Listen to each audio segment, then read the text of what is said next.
hmm Uh, just reading this, the grand corruption. This is why grand corruption, usually associated with complex and costly projects such as construction and defense equipment. Yeah.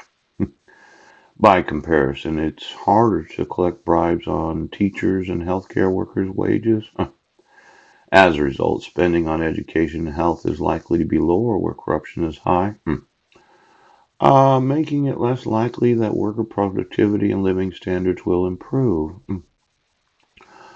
Among low income countries, the share of the budget dedicated to education and health is one third lower.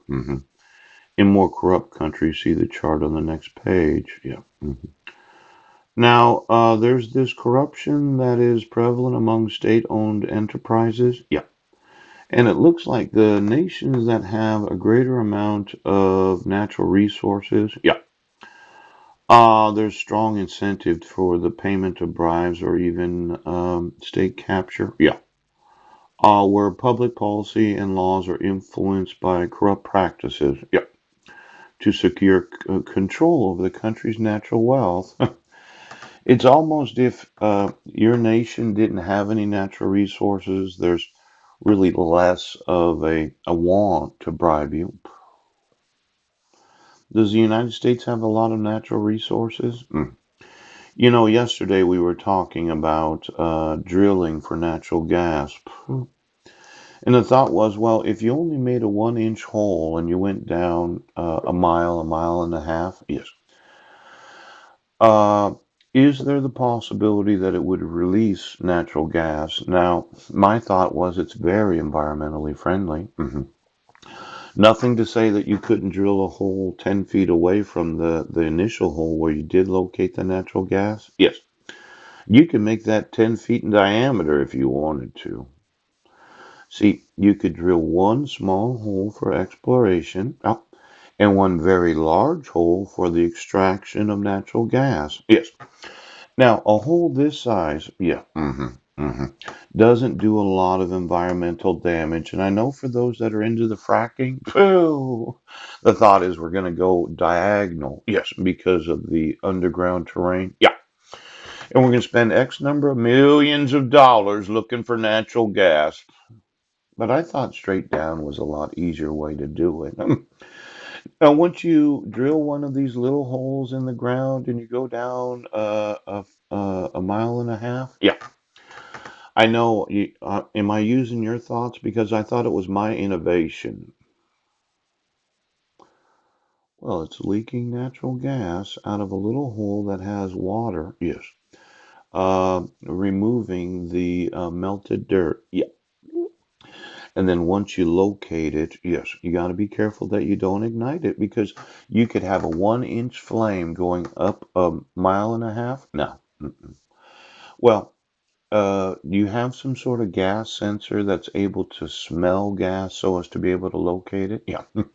I thought somebody was tapping into the natural gas supply of Clallam County. Yeah. Saying, well, the well's just not producing the way that we thought it would. Wait a second. Have you been taking natural resources? Excuse me. Why don't you get me the manufacturers of natural gas and propane and exactly where they're extracting it from the ground? Yeah. And then how are they moving it to wherever the wholesaler is? Yes. So that they're bagging it up and selling it to the now. The problem is natural gas exploration. Yeah. You have to be able to locate it, and then you could put something down there and kind of sniff it. Yeah. And once you're sure it's there underneath the ground, you can build as big a hole as you want. You know, I can make one of these 10 feet in diameter. Yes. I can melt all the ground. I could use an ocean right now. And then I could suck all that natural gas from underneath the ground and sell it on the open market. Now, the problem is the location of where it's really at. Yes, you have some sort of geological studies. Yeah, you do. It could be that you purchased a large amount of land, maybe 1 mile by 1 mile square. Yes, You can make 100 of these. Yes. And all you got to do is throw a little dirt in there because it's not going to cause a cave in. Yeah. I know it sounds more expensive to do it this way, but really it's just a mile and a half worth of hose. Yes. That has a little electric wire in it. Now, you're sure that I'm not very, very wealthy? Yes, I'm sure that I am. Now, for those in the well drilling business or maybe oil drilling, yes, why don't we look at the oil exploration of the United States of America? It seems that we've been using these huge drill bits when all we want to do is find out what's down there. Now, I could increase my actual material